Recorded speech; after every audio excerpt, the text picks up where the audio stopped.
Olá, sedentos! Sejam muito bem-vindos a mais um vídeo do nosso quadro Mergulhando na Bíblia.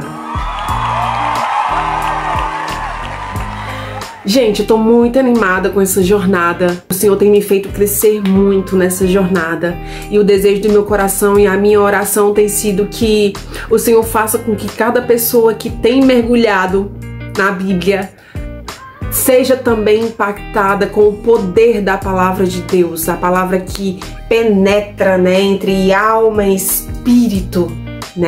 A palavra de Deus, ela é esse livro com superpoderes, aquele poder de nos impactar, de nos transformar, e é algo que não se explica. E quanto mais nós mergulhamos nela, mais nós queremos mergulhar, mais nós somos transformados, e é uma coisa que acontece que a gente não sabe falar, que a gente não sabe explicar, mas que é algo muito bom, E quando nós provamos desse algo muito bom, o nosso desejo é de impactar outros para que outros também entendam e tenham acesso a esse algo muito bom que nós só conhecemos quando nós de fato mergulhamos na Bíblia.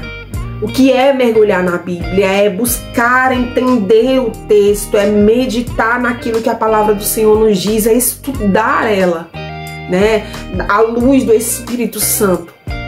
Então é isso que nós estamos tentando fazer, é isso que nós estamos fazendo, nesse projeto que o Senhor colocou no meu coração já fazia algum tempinho, e tava difícil a rotina e conseguir conciliar tudo, mas o tempo devido foi agora e esse é o nosso segundo vídeo e eu tô muito animada, muito feliz por ter você aí do outro lado. Para você que não me conhece, eu me chamo Kailin Lizardi. Sou apenas mais uma mulher comum, como eu gosto de falar sempre em todos os meus vídeos, porque é a verdade. Cristã, esposa, mãe, sedenta, com muita sede e fome por mais de Deus e que busca outros sedentos, outras sedentas para entrarem nesse barquinho e remarmos juntos. Sejam muito bem-vindos, sejam muito bem-vindas a mais um vídeo do nosso quadro Mergulhando na Bíblia. Bom, pessoal, e a minha ideia para o segundo vídeo é dar continuidade ao primeiro vídeo. Você que ainda não assistiu, pode estar assistindo aqui, nós falamos sobre Atos 1. A intenção aqui é de começar pelo Novo Testamento, no caso pelo livro de Atos. E estamos no segundo vídeo e que, portanto, vamos para o capítulo de número 2. Atos foi um livro que foi escrito por Lucas, e Atos vai tratar sobre a Igreja de Cristo pós ascensão de Jesus, certo? Então aqui no capítulo 2 nós vemos um momento que é um marco para a igreja, que é aquilo que nós temos orado nos dias de hoje: Senhor, faz de novo, faz de novo, faz de novo, Senhor, como o Senhor fez em Pentecostes, faz de novo. Essa tem sido a oração de muitos de nós, essa tem sido a minha oração também, a oração do meu coração, E que a nossa oração seja essa: faz de novo, o teu povo clama-te mais uma vez, de novo. Faz de novo, o teu povo clama-te. Então, aqui nós temos um momento muito especial, que é o momento em que o Espírito Santo de Deus desce finalmente sobre a igreja. Ai, gente, que emoção, Jesus havia prometido que ele voltaria para o Pai, para que o Espírito Santo pudesse de fato descer sobre eles, Ele havia prometido isso durante a sua jornada, nós vemos isso nos evangelhos, e aqui no capítulo 2 é onde esse momento acontece, E aqui eu vou tentar ler bem rápido aqui para o vídeo não ficar muito longo, tá bom? Diz assim, versículo 1: No dia de Pentecostes, todos estavam reunidos num só lugar. De repente veio do céu um som como de um poderoso vendaval e encheu a casa onde estavam sentados. Então surgiu algo semelhante a chamas ou línguas de fogo que pousaram sobre cada um deles. Todos ficaram cheios do Espírito Santo e começaram a falar em outras línguas, conforme o Espírito Santo os habilitava. Naquela época, judeus devotos de todas as nações viviam em Jerusalém. Quando ouviram o som das vozes, vieram correndo e ficaram espantados, pois cada um deles ouvia em seu próprio idioma. Muito admirados, exclamavam: como isso é possível? Estes homens são todos galileus e, no entanto, cada um de nós os ouve falar em nosso próprio idioma. Então, estão aqui partos, medos, elamitas, habitantes da Mesopotâmia, da Judéia, da Capadócia, do ponto da província da Ásia, da Frígia, da Panfilha, do Egito, de regiões da Líbia próximas a Cirene e visitantes de Roma. Tanto judeus como convertidos ao judaísmo, cretenses e árabes, e todos nós ouvimos essas pessoas falarem em nossa própria língua sobre as coisas maravilhosas que Deus fez. Admirados e perplexos, perguntavam uns aos outros: o que significa isso? Outros, porém, zombavam, dizendo: eles estão bêbados. Então, pessoal, o texto ele é bem claro, né? Aqui nessa primeira parte nós vemos um momento em que de fato o Espírito Santo desce e eles são tomados ali por um poder sobrenatural. A festa de Pentecostes era uma festa comum, inclusive até hoje ela é celebrada, mas hoje, se eu não me engano, hoje ela tem uma outra nomenclatura, eles nomeiam de uma outra forma, né? Mas era uma festa, é uma festa comum aos judeus, né? E por isso entende-se que haviam tantas pessoas ali naquele momento em que o Espírito Santo desce sobre os discípulos e sobre as pessoas que estavam ali com os discípulos. E eles ficam ali sem entender nada do que está acontecendo, porque esse povo eles não são da nossa nacionalidade, eles são galileus, e como é que eles estão falando e a gente está entendendo na nossa própria língua, e eles estão falando das grandiosidades de Deus, ou seja, eles estavam falando em outras línguas acerca das grandes coisas que Deus iria fazer, e eles estavam entendendo na própria língua deles. Então nós vemos aqui um acontecimento extraordinário, né? Um acontecimento extraordinário. Então eles ficam admirados, né? Como é que é possível? Outros zombam, dizendo eles estar bêbados. E aí vamos dar continuidade aqui para a gente poder entender. Então Pedro deu um passo à frente com os 11 apóstolos e dirigiu-se em alta voz à multidão. Então Pedro aqui vai responder para eles a zombaria deles, vai explicar para eles que eles não estão bêbados, e vai explicar para eles o que de fato está acontecendo, né? E aí que ele vai falar sobre Jesus, e eu vou tentar ler da forma mais rápida possível para você, para não ficar um vídeo muito prolongado, tá bom? E aí vai dizer assim, Pedro vai falar: ouçam com atenção todos vocês da Judéia e habitantes de Jerusalém.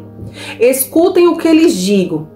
Estas pessoas não estão bêbadas, como alguns de vocês pensam, pois são apenas 9 horas da manhã. Pelo contrário, o que vocês estão vendo foi predito há tempos pelo profeta Joel. Então, em muitos momentos aqui no Novo Testamento, nós vemos os judeus perderem, né, muitas coisas que foram preditas no Antigo Testamento, muitas profecias que se cumpriram, inclusive a vinda de Jesus, a morte de Jesus e a ressurreição de Jesus, que eles não criam, né, piamente que Jesus era o Messias.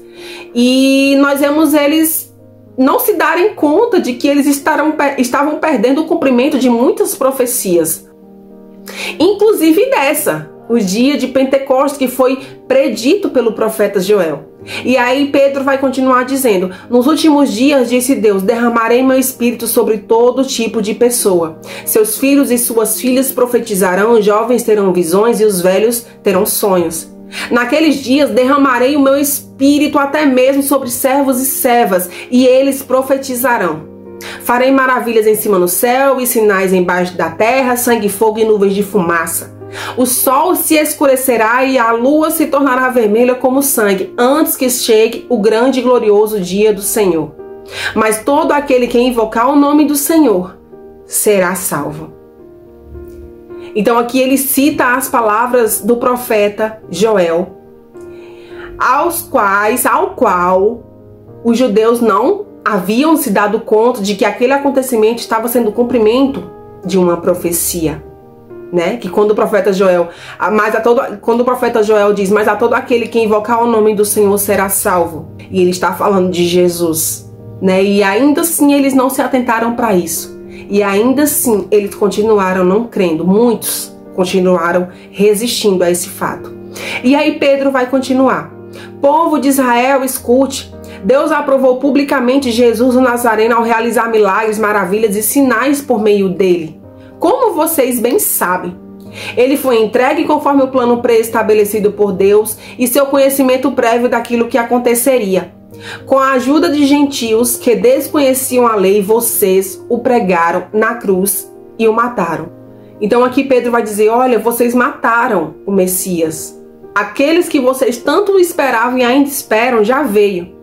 E vocês o rejeitaram, e vocês o mataram. E aqui é aquilo que eles vão o tempo todo, né? Quando o próprio Jesus falava, né? Seu filho de Deus, e eles diziam blasfemo, né? Isso é uma blasfêmia.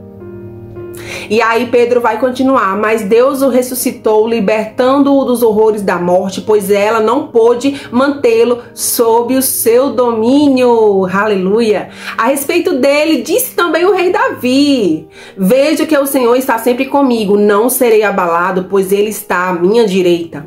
Não é de admirar que meu coração esteja alegre e que minha língua louve. Meu corpo repousa em esperança, pois tu não deixarás minha alma entre os mortos, nem permitirás que o teu santo apodreça no túmulo.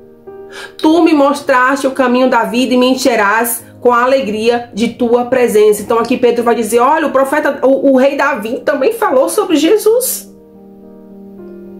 Também falou sobre Jesus. Nem permitirás que o teu santo apodreça no túmulo. Então eles, mais uma vez, não estavam se atentando para aquilo que as próprias profecias estavam falando. Então aqui Pedro vai dizer, olha, vocês estão perdendo, né? Pedro vai dizer, olha, os profetas falaram, o rei Davi falou, né? E ainda assim vocês estão insistindo em negar o inegável, e negar o inevitável, negar o que não tem como ser negado, porque está mais que comprovado através de todas as benfeitorias que Jesus operou, através da forma com que ele foi morto, sem culpa alguma, não havia nada que o culpasse, mas ainda assim ele foi morto. Ainda assim vocês pediram a morte dele. E aí ele vai continuar, irmãos, permitam-me dizer com toda a convicção que o patriarca Davi não estava se referindo a si mesmo, pois ele morreu e foi sepultado, e seu túmulo ainda está aqui entre nós. Então Pedro vai dizer, olha, vocês não achem que Davi estava falando dele mesmo. O fato de que ele não estava falando dele mesmo é que o túmulo dele está aqui. Ele não venceu a morte. Jesus sim. E aí ele vai dizer, mas ele era profeta e sabia que Deus havia prometido sob juramento que um de seus descendentes se sentaria em seu trono. Davi estava olhando para o futuro e falando da ressurreição do Cristo, que não foi deixado entre os mortos, nem seu corpo apodreceu no túmulo. Foi esse Jesus que Deus ressuscitou e todos nós somos testemunhas disso. Ele foi exaltado ao lugar de honra, à direita de Deus e conforme havia prometido. O Pai lhe deu o Espírito Santo que ele derramou sobre nós, como vocês estão vendo e ouvindo hoje. Pois Davi não subiu ao céu e, no entanto, disse: o Senhor disse ao meu Senhor, sente-se no lugar de honra à minha direita, até que eu humilhe seus inimigos e os ponha debaixo de seus pés. Então aqui ele vai dizer, olha, não foi para Davi, né? Não foi Davi que subiu o céu e sentou à direita do Pai, mas Jesus.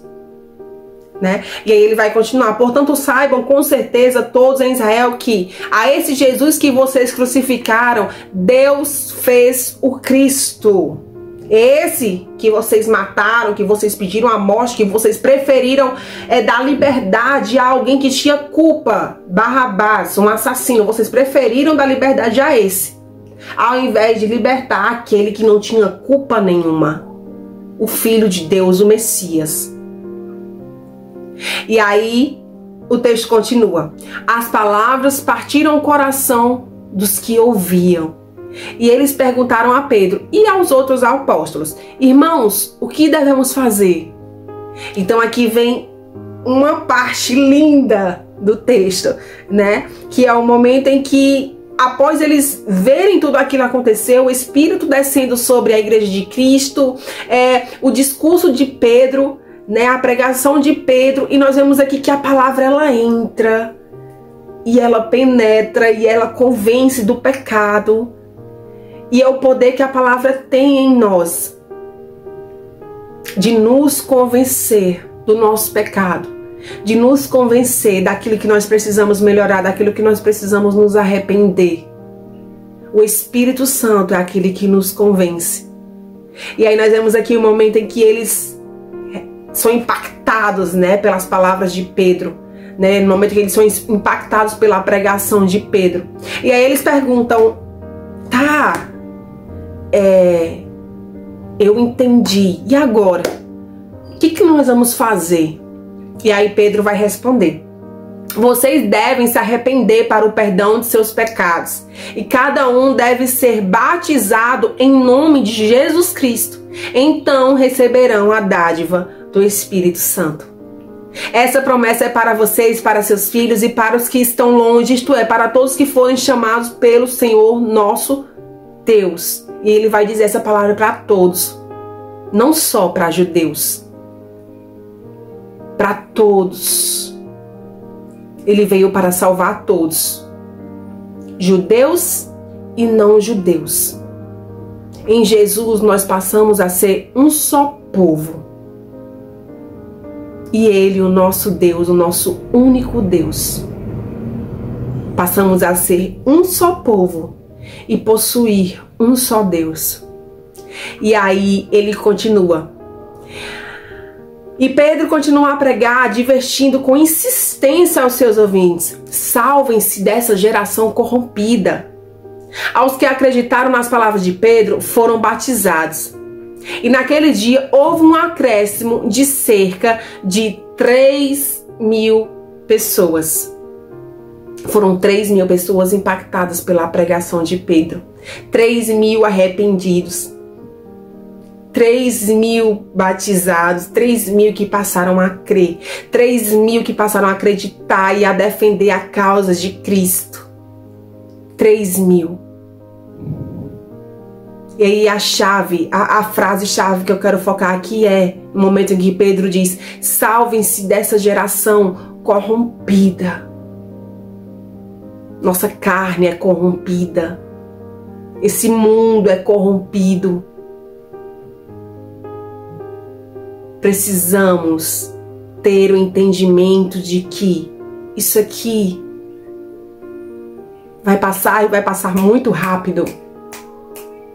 E nós precisamos viver com esse entendimento.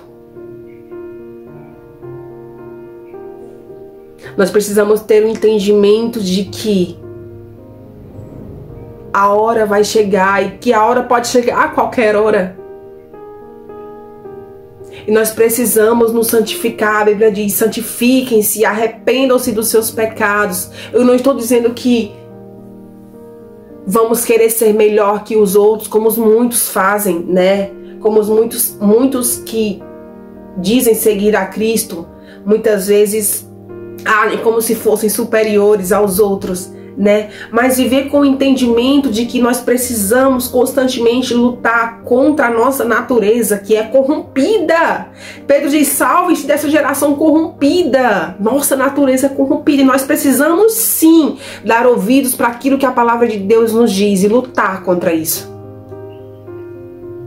E aí, a terceira parte do capítulo vai falar sobre essa comunidade dos novos convertidos. E aí, já pertinho de terminar aqui, tá bom? E aí diz assim: todos se dedicavam de coração ao ensino dos apóstolos, à comunhão, ao partir do pão e à oração. Então nós vemos aqui uma igreja unida, né? Que se dedicava a ouvir a palavra, a meditar na palavra, o ensinamento que era trazido através daquele que o Senhor havia escolhido para dar continuidade à sua igreja.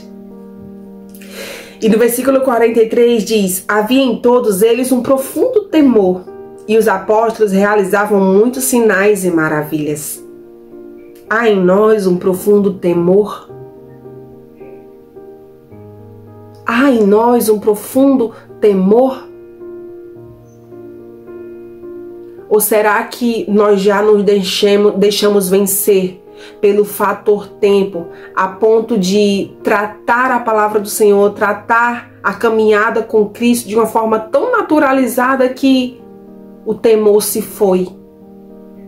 Tudo se tornou normal, tudo se tornou comum, a chama não arde mais, não há mais entusiasmo. Aqui diz que eles possuíam profundo temor. E a gente precisa também, constantemente, vigiarmos a nós mesmos, examinarmos a nós mesmos e rever os nossos conceitos e ver: estamos tendo profundo temor ainda? Essa é uma boa pergunta. Faça essa pergunta para você mesmo.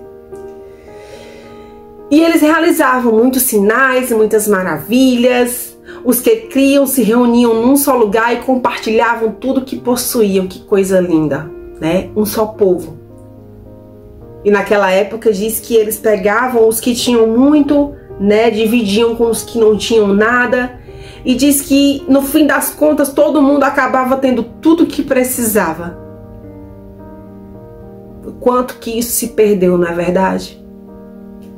O quanto que nós poderíamos fazer muito mais por pessoas. Muitas vezes estamos nas igrejas, vemos igrejas luxuosas, montadas, né, climatizadas. E muitas vezes nós não temos nem noção. Muitas vezes quem está no altar não tem nem noção de quem está lá embaixo. E muitas vezes quem está lá embaixo não tem o que comer, não tem direito que vestir, muitas vezes a água está cortada, a luz está cortada.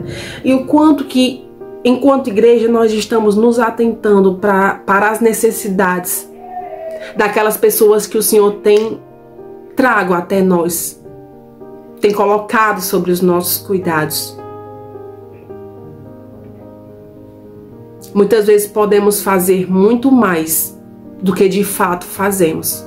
Só precisamos nos atentar e fazer disso algo importante, fazer disso uma prioridade, uma causa importante para nós, porque essa é a essência da igreja. Cuidar dos necessitados, órfãos, viúvas. É isso que a Bíblia nos diz para fazer, e esse é o papel da igreja. Mas é algo que nós não vemos comumente ser feito. Há umas poucas verdadeiras que fazem, mas deveria ser um princípio básico daqueles que se dizem Igreja de Cristo. E aí no versículo 45 vai dizer: vendiam propriedades e bens e repartiam o dinheiro com os necessitados. Adoravam juntos no templo diariamente, reuniam-se nos lares para comer e partiam pão com grande alegria e generosidade, sempre louvando a Deus e desfrutando a simpatia de todo o povo. E a cada dia o Senhor lhe acrescentavam aqueles que iam sendo salvos. Então nós vemos aqui uma realidade linda, uma realidade incrível. E seria muito bom se a igreja dos dias de hoje recuperassem essa essência aqui. Que possamos despertar.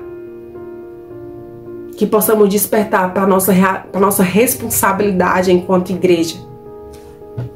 Enquanto filhos de Deus, enquanto servos de Deus. que possamos despertar e dizer: faz de novo, Senhor, como no dia de Pentecoste, faz de novo. E possamos na mesma medida dizer: Senhor, renova os nossos princípios, nos desperta para a real essência, para o real papel da tua igreja. Esse é o nosso desejo, Pai, que o Senhor venha fazer de novo e que consequentemente o Senhor venha nos despertar para o nosso papel, o nosso principal papel enquanto igreja, que é ajudarmos uns aos outros, que é olharmos para quem está do nosso lado, que é buscarmos fazer ações que possam beneficiar aqueles que também precisam, que mais precisam, muitas vezes mais que nós mesmos. Que o Senhor venha nos despertar nesse tempo, Pai, que o Senhor venha despertar a tua igreja. Aqui diz que o Senhor ia mais e mais e mais acrescentando pessoas àquele grupo, porque a igreja, ela estava exercendo o seu papel como tem que ser. E que essa essência volte a reinar no meio da tua igreja nos dias de hoje, Pai. Nós abrimos o nosso entendimento para a tua palavra hoje, e que essa palavra venha ficar muito bem firmada e fixada no nosso coração.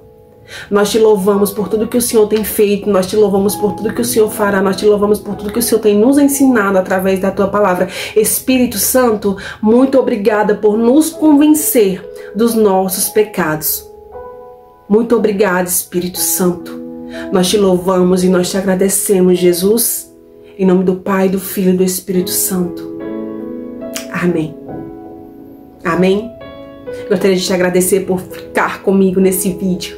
Que o Senhor possa abençoar grandemente a sua vida e que você possa meditar nessa palavra, mastigue ela, medite nela, cresça nela, mergulhe na Bíblia. E você verá que muita coisa na sua vida, em você primeiramente, irá mudar. E se você puder, deixa aquele like, se inscreve no canal. O seu like ajuda muito para que essa palavra possa alcançar outras pessoas da mesma forma que ela te edificou enquanto cristão, edificou a tua fé, que ela também possa edificar a fé de outras pessoas. Você deixando o seu like também é uma forma de você propagar o Evangelho de Cristo, essa palavra. Se é que ela te abençoou, o que eu creio que sim. Então que a sua semana seja abençoada e que possamos mergulhar na Bíblia mais e mais e mais. Obrigada pela tua presença, obrigada por remar comigo nesse barco. Te vejo na próxima semana, em nome de Jesus.